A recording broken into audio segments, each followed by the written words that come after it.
Maka malam Isra' Mi'raj ni Allah pun arah, wahai Jibril, pi bawa Muhammad. Sedih lama dah Muhammad. Waktu tu Jibril turun dengan rupa orang juga, pi ke rumah Nabi di Mekah. Jibril turun, buka bumbung. Nabi tidur. Sebab peristiwa Isra' Mi'raj malam. Buka bumbung.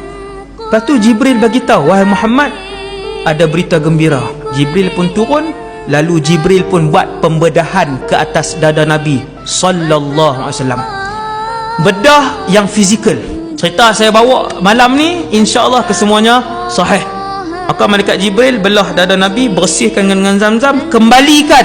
Nabi tengok tuan-tuan, dalam keadaan Nabi sedar. Duk belah ni Nabi tengok. Nabi tak rasa, belah, kembalikan, jek balik. Habis Nabi pun bangun. Malaikat Jibril kata, wahai Muhammad, Allah mengarahkan aku untuk menjemput kamu wahai Muhammad, menelusuri perjalanan 7 petala langit hinggalah ke Sidratul Muntaha. Maka Jibril pun kata, wahai Muhammad, kita bertolak malam ni, balik pagi esok. Bila Jibril buat turun Buraq, Jibril pun mukmai. Nabi nak naik. Kata Nabi, bila aku nak naik, dia melompat, lepas tu dia tak bagi Nabi naik. Buraq tu tak kenal Nabi waktu tu. Lepas tu malaikat Jibril tepuk dia. Malaikat Jibril kata, wahai Buraq, kamu tidak pernah ditunggangi oleh makhluk yang lebih mulia daripada Muhammad yang ada di tepi kamu. Malu dia, tunduk dia, diam. Nabi pun naik, bergerak daripada Masjidil Haram ilal Masjidil Aqsa. Perjalanan daripada Masjidil Haram ke Masjidil Aqsa disebutkan Al-Isra'. Daripada Masjidil Aqsa, Baitul Maqdis, naik ke langit, itu nama dia Mi'raj. Nabi sampai di Masjidil Aqsa. Bila Nabi sampai di situ, kenapa Baitul Maqdis dahsyat? Baitul Maqdis tuan-tuan, sampai hari ni satu-satunya laluan highway untuk naik ke langit bumi ada di Palestin. Kemudian Nabi pun ikat dia punya Buraq.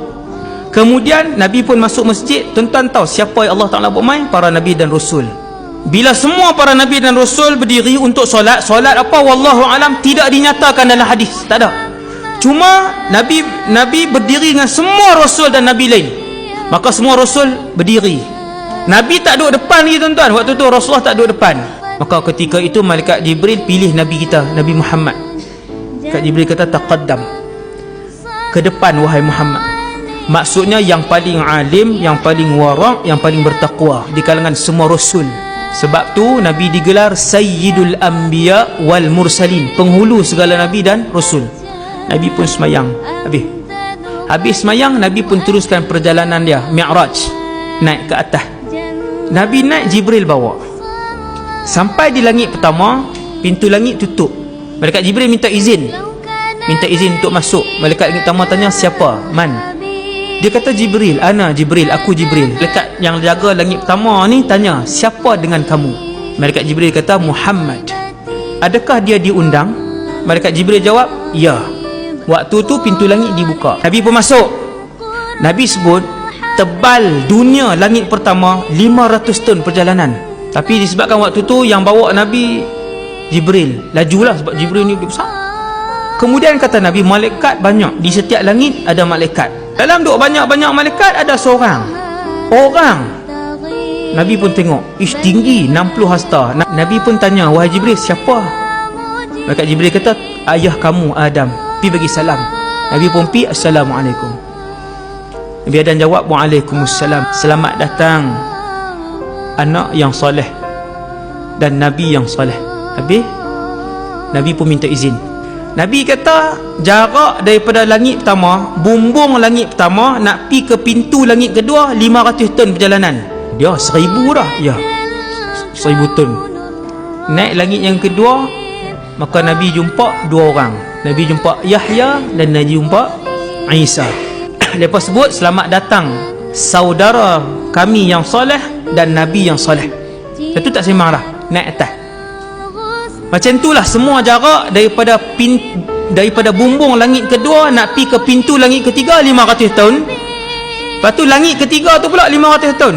Tuan-tuan kali ya, tengok 3,500 campur 3,500, 7,000 tahun perjalanan. Sampai langit ketiga, Nabi pun masuk, jumpa Nabi Yusuf. Perbualan dia pendek, bagi salam, selamat datang. Lepas tu Nabi pun pi. Jibril kata, jom, perjalanan masih jauh.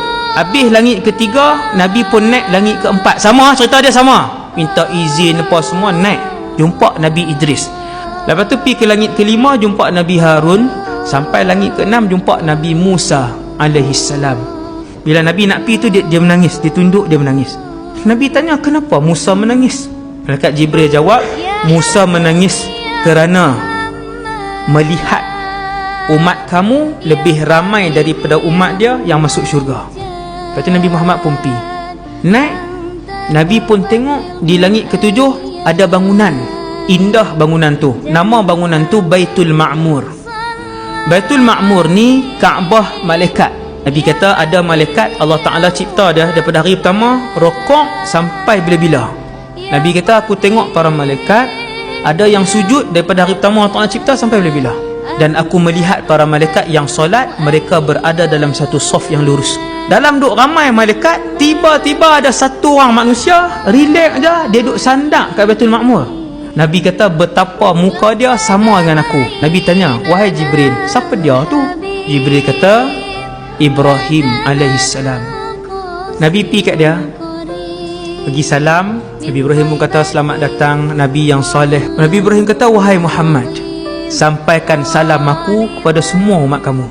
Cara jawab dia, wa alaika wa ala Ibrahim assalam.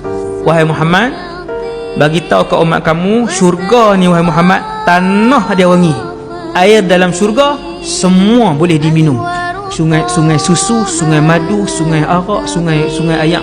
Kemudian kata Nabi Ibrahim, dalam syurga ni wahai Muhammad, tiap-tiap orang ahli syurga Allah Ta'ala bagi tanah lapang. Tanah lapang hijau yang kosong. Dan wahai Muhammad, pohon-pohon dia ialah subhanallah walhamdulillah wala ilaha illallah wallahu akbar. Zikir ni besar tuan-tuan. Bila Dajjal keluar, kata Rasulullah, setitik air pun tak ada. Bukan Malaysia tuan-tuan, satu bumi tak ada. Ratus hari Dajjal keluar, orang beriman selamat tanpa setitis air dan tanpa sebutir nasi. Mereka diselamatkan oleh satu zikir. Nama zikir tu subhanallah walhamdulillah wala ilaha illallah wallahu akbar. Zikir yang sama. Sebab zikir ni tuan-tuan, orang munafik takkan berzikir banyak. Cara nak kenal diri kita Allah selamat daripada munafik ataupun tidak. Allah sebut dalam Quran, munafik takkan boleh berzikir banyak. Dan kemudian Nabi pun naik meneruskan perjalanan. Panjang lagi lah kisah dia.